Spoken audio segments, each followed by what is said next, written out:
Tick district industries corporation தமிழ்நாட்டில் சிறு குறு மற்றும் நடுத்தர தொழில் பண்ணுற ஒவ்வொரு கம்பெனிக்குமே ஒரு சப்போர்ட் சிஸ்டமாக கவர்மெண்ட் பாடி ஒன்று இருக்குது அப்படின்னா அதுதான் டிக். ஸோ இந்த மாவட்ட தொழில் மையம் அப்படிங்கிறது ஒவ்வொரு மாவட்டத்துலேயும் இவங்களுடைய ஆஃபீஸ் உண்டு.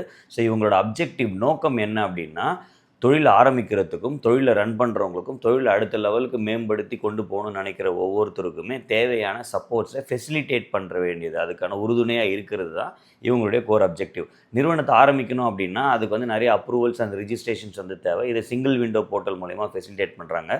ஆரம்பித்ததுக்கு அப்புறமா அந்த லோன்ஸ்க்கான அரேஞ்ச்மெண்ட்ஸாக இருக்கட்டும், லோன்ஸ்க்கான ஃபெசிலிட்டேட் பண்ணுறது, ரெக்கமெண்டேஷன்ஸ் பண்ணுறது, கரெக்டான ஆண்டர்ப்ரனராக இருக்காங்க, கரெக்டாக தொழில் செய்யக்கூடியவங்க, அவங்க ப்ராஜெக்ட் கரெக்டாக இருக்குது, அவருக்கான தகுதி கரெக்டாக இருக்கணும்போது அவங்களுக்கான ஃபெசிலிட்டேஷன்ஸ் பண்ணி கொடுக்க வேண்டியது.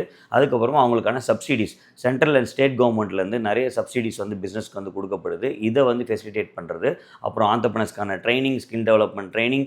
ஸோ ஒரு ஆரம்பத்தில் சின்ன ஒரு டெய்லரிங் பண்ணிகிட்டு இருக்கவங்க அடுத்த லெவலில் கொண்டு போகணும்னு நினைக்கிறதோ, இல்லை மசாலா வீட்டில் பண்ணுறவங்க அடுத்த லெவல் பிஸ்னஸ் பண்ணணும்னு நினைக்கிறதோ, அதுக்கப்புறம் 50 கோடி 100 கோடின்னு இந்த எல்லா ரேஞ்சஸ் ஆஃப் பிஸ்னஸில் பண்ணுறவங்களுக்குமே அவங்க தொழிலை அடுத்த லெவலுக்கு கொண்டு போகிறதுக்கான ஃபெசிலிட்டிஸ் என்னென்ன தேவையோ அதுக்கான சப்போர்ட் சிஸ்டமாக தான் இந்த டிக் இருந்துகிட்ருக்கு. நம்ம ஒவ்வொரு நிறுவனமும் டிக் கூட அசோசியேட்டடாக இருக்க வேண்டியது ரொம்ப ரொம்ப முக்கியம். உங்களோட டிஸ்ட்ரிக்டில் இருக்கக்கூடிய டிக் ஆஃபீஸ் சான்ஸ் கிடைக்கும்போது நீங்கள் விசிட் பண்ணி அவங்கக்கிட்ட ஃபர்தராக என்னென்ன ஸ்கீம்ஸ் இருக்குங்கிறதெல்லாம் நீங்கள் தெரிஞ்சுக்கோங்க. நானும் 1 by 1 அந்த ஸ்கீம்ஸை பற்றி எக்ஸ்பிளைன் பண்ணி வீடியோஸ் உங்களுக்கு நான் போடுறேன். கண்டிப்பாக இது உங்களுக்கு யூஸ்ஃபுல்லாக இருக்கும். Thank you very much.